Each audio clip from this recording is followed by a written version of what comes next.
জুরাইজ একজন আবেদ বান্দা ছিলেন। তিনি নিজের জন্য একটি ইবাদত গৃহ তৈরি করলেন। তিনি সেখানে থাকা অবস্থায় একদিন তার মা সেখানে আসলেন। এই সময় তিনি সালাতে রত ছিলেন। তার মা বললেন, হে জুরাইজ। তখন তিনি মনে মনে বললেন, হে প্রভু, একদিকে আমার সালাত আর অন্যদিকে আমার মা। জুরাইজ সালাতেই রত থাকলেন। তার মা চলে গেলেন। পরবর্তী দিন তার মা আবারও আসলেন।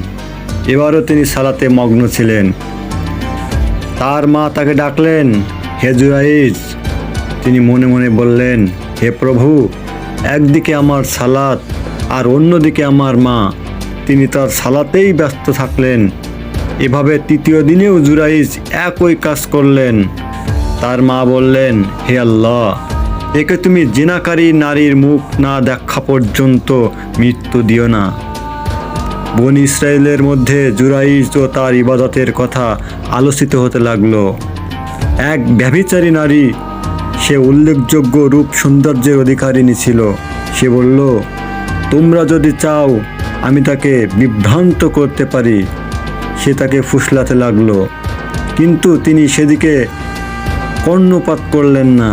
অতঃপর সে তার ইবাদত গৃহের কাছাকাছি এলাকায় এক রাখালের কাছে আসলো। সে নিজের উপর তাকে তার অধিকার দিল এবং উভয়ে ব্যভিচারে লিপ্ত হলো। এতে সে মহিলা গর্ভবতী হলো। সে বাচ্চা প্রসব করে বলল, এটা জুরাইজের সন্তান। বনী ইসরাইল ক্ষিপ্ত হয়ে তার কাছে এসে তাকে ইবাদত গৃহ থেকে বের করে আনলো। তার ইবাদত গৃহ ধূলিসাৎ করে দিল এবং তাকে মারধর করতে লাগলো। জুরাইজ বললেন, তোমাদের কি হয়েছে? তারা বলল, তুমি এই নষ্ট মহিলার সাথে জিনা করেছ, ফলে একটি শিশু ভূমিষ্ঠ হয়েছে। তিনি বললেন, শিশুটি কোথায়? তারা শিশুটিকে নিয়ে আসলো। জুরাইজ বললেন, আমাকে একটু সুযোগ দাও, আমি সালাত আদায় করে নেই। তিনি সালাত আদায় করলেন। সালাত শেষ করে তিনি শিশুটির কাছে এসে তার পেটে খোঁচা মেরে জিজ্ঞেস করলেন, এই শিশু, তোমার পিতাকে? সে বলল, আমার পিতা উমুক রাখাল।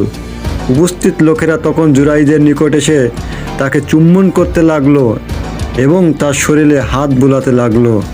আর তারা বলল, এখন আমরা তোমার ইবাদত গৃহটি সোনা দিয়ে তৈরি করে দিচ্ছি।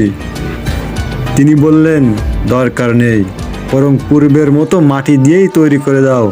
অথবা তারা মাটি দিয়েই তার ইবাদত গৃহটি তৈরি করে দিলেন। কোনো হকপন্থী ব্যক্তির বিরুদ্ধে যতই ষড়যন্ত্র করা হোক না কেন, তা একদিন সত্যরূপে প্রকাশিত হবেই।